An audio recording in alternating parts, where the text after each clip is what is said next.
And now with us is Omar Benassila, the frontman musician of Omar and the Eastern Power. Now, he's with us right now because he also has an EP coming out called Sunshine. It's now available everywhere where streaming is available. And soon he's going to be coming out with a 7-inch vinyl record. Congratulations and thank you for being with us. Thank you. Thank you guys for inviting me. It's a pleasure. Yeah, we're excited. Yay. So, let's start off with the song. Tell us a little bit about the song that just came. When did it come out? And tell us a little bit about it. Well, there are two songs in this EP. Mm-hmm. One is called Sunshine, one is called Hechalin. Hechalin is a Moroccan word meaning until where. And Sunshine was made a couple of years ago on a jam nearby Halim, my old house. I think Alexis. I've been there. I might even been in the audience. Point. Yeah. Yes. And we created this song, and it was a beautiful day. We were also feeling really nice, and we created the song, and we liked it so much. And then we kept it in the closet for a while, and then we kind of developed it bit by bit until now it's online and it's finalized. So yeah, there is that. Sunshine is a little bit like kind of upbeat. Definitely upbeat. Yeah. Very happy kind of mood. It's a little bit different from the music that we made before, which is a little bit darker and kind of psychedelic. But this is a little bit bright. And that's true. The second song. Wait, let me say, yeah, that's true, Omar, because I didn't even really think about that. But I've been listening to you guys play out for years, and I just went to hear Omar play 3 weeks ago, Omar.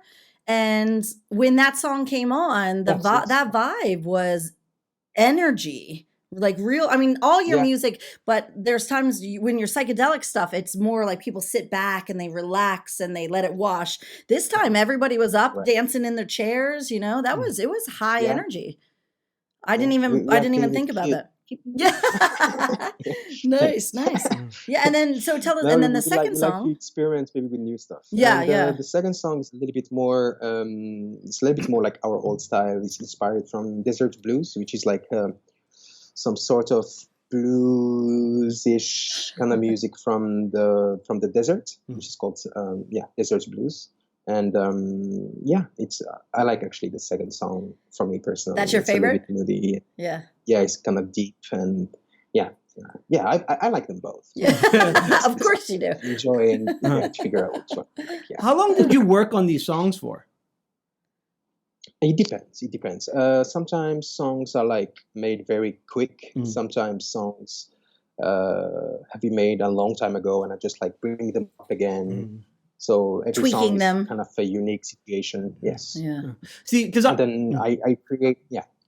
No, because I'm a writer and I write short fiction and all that kind of stuff, and I find it very a lengthy process to put something together that's actually really short. Is it the same thing with music? Do you have to work on it for like sometimes months to get a... Yes, we do. Yes. Months, sometimes years. And I think, but they're all different. Of course, some songs, they're like, the way how they are perfect. That rawness about them is what it is. And that's cool. You know how it feels like. And some songs, they're like, they need a bit of developing, and also, we change also with the time, like our personalities changes and everything changes too. So we would like to add this kind of new personalities that we become into the songs, right? To create something new. And basically, we just have to keep things fun for us. So when we release something, we are like, oh, this is us. This is not me like 3 years ago that now I want to create it. No, I want the song to be me right now, so I can feel good about it. Yeah, that makes sense. Like that. Well, you just mentioned that, like certain songs but you've also been playing with these guys for quite some time now. How long has this version of Omar and the Eastern Power been together? The four of us now, I believe, I'm not sure. I don't even know. I was thinking about this quite a while. It's like, because time flies here in Jeju. Yes. So I think it's 5 years. 5 years, Maybe okay. It's 5 years or more. I'm not sure, but I think it's like that. I think 5 years is kind of fair enough. Yeah. But I met Wael, the drummer, a pretty long time ago. So like we've been friends for connecting a from a long while, time. Yeah. and then Taehyun, the bassist, and Gino, the guitarist, they joined us in the band, and it is what it is now. Yeah. Okay, this might be an idiotic question, but is Jeju at all inspiring for music? Does it inspire? Because, like I said, I don't know anything about music here, so I'm just curious because there seems to be a lot of musicians on Jeju. I think I'm not sure about everybody, because this is like a very general question to answer. But for me personally, it's more about time and the space. So it gives, and you are free to do other jobs and have that kind of experience and then bring it back and think about it and process it, right? But like back when I was in Seoul, it was pretty fast and tight. That's a good way to very say stressful. it. Yes. But here it's more like kind of a relaxed mood. So I can say it is helping the process of the inspiration rather than being inspiring. Like I'm not like gonna go to the nature and feel something like I got a song coming out right now. Maybe sometimes, maybe some songs are like that. Right? But the way of your now, life. Yes. Okay. Yes. I think that the way of life is more inspiring for me than what it used to be. That's a great answer. I find it really weird when people say they're inspired by the nature or whatever it is to write a song or a short story. It doesn't make sense. But people are inspired. Yeah. Yes. Well, yeah. Omar, you just mentioned that you lived in Seoul, which I knew, but could you tell us like one of the big differences? You have played out so much all over the mainland in Seoul, and then also played out a lot in Jeju. What are the big differences between Jeju and Seoul for you as a musician? They are both good. I mean, they're both good, bad. Not bad, but they have different aspects, sure. Right? So Seoul is more about the competition. It's more about the inspiration also, because like you meet a lot of musicians, you meet a lot of interesting people all the time, and you have more chances to play in different places, and it's like about this whole big city that is endless opportunities, right? But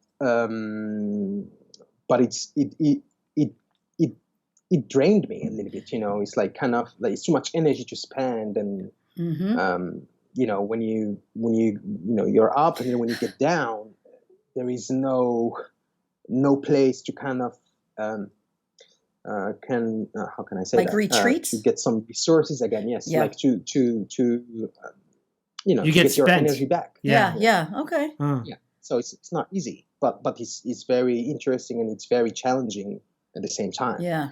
But here in Jeju, it's more about the relaxed kind of life. There is nobody who's gonna push you. There is, it's a small community. It's a big island, but it's a small world. It's a small community, so everybody knows everybody. Agreed. And it's different, yes. And I like that. It's funny. Like I just went to Seoul like last weekend, and I played a little gig there, and it was really interesting because I could feel how it's full of the city was full of artists, and like people are trying to make something new, and they give you that kind of respect. Right. But here in Jeju now, it's like I feel like I know everybody now, and I'm just like this dude, but Jeju also is beautiful, and we have something here that nobody has everywhere in the world. We have something special that it has, like it's an island, but people think it's an island. It's like happy vibe, and no, it's not like that. No. It's an island with that. Also, there's like a darker side in Jeju that you can really feel, and that's also inspiring. Talking about inspiration, swinging it back to that last question, and also Omar, you being able to meet new people is really important. But one of the things I really have appreciated about you and your connections in the music world is you and your friends and your band members have brought a lot of musicians down to Jeju that us Jeju people would never have gotten a chance to really see play out a lot, to get to know as friends. A lot of my musical friends are because of you and Taehyun and those guys, because you would invite them down to have jam sessions, and the times we've had have been really cool. So you guys have really grown, is that the right word? Grown the Jeju musical scene like for the years and years, So that's cool. Yeah, it's another added part of the good Jeju vibe, I think. I think things just happen kind of naturally because since I was playing in Seoul and I do a lot of people there, and I want to share what it is here, because when people enjoy here music, it's totally different from Seoul too. It's like people really get into it, and it's not only about the music itself. It's about like when you finish the music and then you interact with the people and you kind of like enjoy that kind of life. On Jeju, it's like that. Yeah, on Jeju, yeah. It's a whole vibe. Yeah, it's an experience. It's a vibe. And you drink, and then the next day you have a gukpa or something. Yeah, like exactly. Right. It's beautiful. It's nice. Yeah. There's a lot of festivals. It's the whole experience. Yeah. It's not only about just playing music. So I wanted to kind of play here and play there, and bring these two worlds together. That's wonderful. And as a musician, as someone who performs live, how has the pandemic affected you as a musician and affected your band and your music? And your music, musically. I feel like that giggle is it's telling that I play music. It's crazy. Jesus. It's just because but it's also a really good thing too, because it made me realize about some other things that I never thought about. I figured out that being a musician is not about just playing music and creating music, but it's also this interaction between you and the audience. And so nowadays, what's happening is like there is a lot of streaming. It's like you go and then you're gonna play a concert by front of a camera, and it's like you feel like you just play, but for nobody. Even though it's gonna be for people afterwards, but it's like you play with no feedback. Yeah, there is no energy flow. It's just like going one way. Yep, and it's really dry. And the worst thing is that it's going to be on camera and it's going to be there forever. It's just like, no. Like, how does that? So we try. Yeah. How does that change from doing like a recording then, though? The recording is different because the recording, you just think about the sound and and then you're going to work on the recording afterwards. You're going to mix it. You're going to put the details on. You can redo it again, right? Like if it's not really satisfying, you can just do another take. But the video, that's it. You got one take. You have to do it, right? And you gotta think about all of this stuff, like like you have to look enthused and into it, and and there's no reason, like there's nobody cheering you on. Yeah. Right. So it's not even cheering. It's like this thing that you can see on people's eyes. It's just like you can feel that somebody's enjoying your music, and I think that is what is not what is a musician, but it's a part of being a musician. Is that you feel that you are doing something right when you see the people are really enjoying that music. Then it's like like you feel good about what's going on there, and so these days we're trying to kind of trick that. So whenever we're gonna have some video shooting or something like that, I'm call some friends and just be like behind the camera, kind of like you guys do this.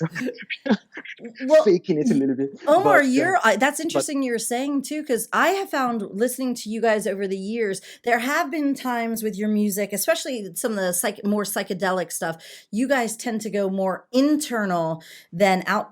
That's maybe not the right way to say it because I'm not a musician, but when I've watched you as an audience, it's been you guys as musicians in. But that show that I just recently saw you guys at, that was a whole nother vibe of watching you guys. You guys were really interacting with the audience, and there was a real connection. Yeah. It was really cool. Was that because it had been so long since you played out, or is that the new? Exactly. Okay. It was really, the vibe was so intense. Yeah. We miss that so much that it's like, oh, please, people, we're gonna do this again. Come on, yeah. I think from now on we're gonna be really grateful about every concert. I mean, we are already grateful with every concert, but I think at some point you kind of tend to take things for granted. Yes. You just like playing here and there, and then getting tired, and so it's been such a long time that we didn't have this kind of interaction. Yeah. That is what it is. It was wonderful. It was wonderful. Yeah. We had a concert long time ago in Eric's shack. The chicken shack. Chicken shack. And I think that was the best concert that I've had in my life. That was so fun. Of that vibe we could only have here in Jeju. Can you give a little bit of context? When was this? This was three years ago. Two something. Yeah. 2 years ago, I think. Like 2 summers. Well, one interesting thing about that setting, Daryl, is that also it's not a setting. It's not. It's just a abandoned building that our friends. Yeah. And then the audience is just right on top of you. There's no place for the band to like back up into themselves. Like the audience is just right there. You don't have a choice but to be one big group. We're all musicians, partaking. And it was all illegal, kind of like we were in for the police to come out at any time, which was really exciting too. So it's like you play with this fire, and it was beautiful. It was. I think that was one of the best. So I guess Jeju can have this kind of like really shiny moments that. We just need to create them. Yeah. How does the pandemic then make you a better performer?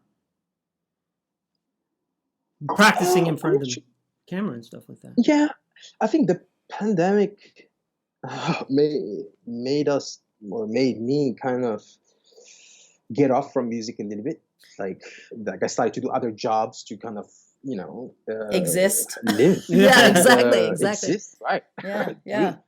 And and then it made me miss so much music. Yeah. Like inside of me, I know something is burning and I know I have to answer it sometime, but it's just, there is no chance. There is no concerts. There is no stuff, nothing is going on. So, but once I'm trying now to get back to it, it's like a tsunami or something like, it's like the whole, like a dam full of water and it just opened that and it's like a gush, like, coming out. That's so cool.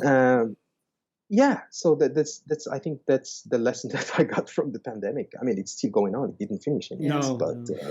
I think even I don't mean to keep referencing this, but because it was actually the only music that we've had in so long. It was your band and another band right before the next big batch of COVID numbers hit Jeju. We had this 2-week period of several musicians playing out. And even what you're describing as a musician was exactly what the audience was feeling. It was like everybody just kept looking at each other like, oh, it's all happening. Yes. Yeah. Exactly. Yeah, so like it was such a cool. Everybody is how can I say, appreciating that what they had before, and now suddenly nobody can go to concerts, nobody can go to festivals, see friends. Suddenly now people start to realize, like, oh, goddamn, this stuff was really good, and then we didn't know. It's not about our music or anything like that. Just the gathering between the people and enjoying the music together has something really human about it from thousands and thousands and thousands of years. It's in our DNA. We need that kind of thing, but it just now everybody just gonna watch stuff on the screen, right? And stuff. It's good. I'm glad people were doing that, like your band. I'm glad people were offering music that way. But it is not. I actually had goosebumps when you said that, because it was so powerful. I mean, just I knew I missed live music, but until you're listening to live music again, you don't know how much something was wrong in your life until it was back again. It was really powerful. Yeah. That's really interesting. Where we're so, we're like, we kind of like when something kind of gets I don't know, like kind of easygoing and things like we kind of take it for granted, and we kind of you miss something until it's not there anymore, right? Exactly. So how could I'm not even sure if improved is the right word, but where do you see the music scene on Jeju going? Ooh, that's a tough question. And also, how would you describe the music scene on Jeju? Maybe you kind of already did that a bit, though. I think you kind of did it, yeah. So where do you see it going? The music scene here in Jeju. Well, okay. I think maybe I can explain this regarding the whole of South Korea, right? Okay. So it's like if you see Seoul as a big monster, a big hub of art, of music, of everything else, right? So that's where it's going on. Like if you want to break through, you gotta go there, right?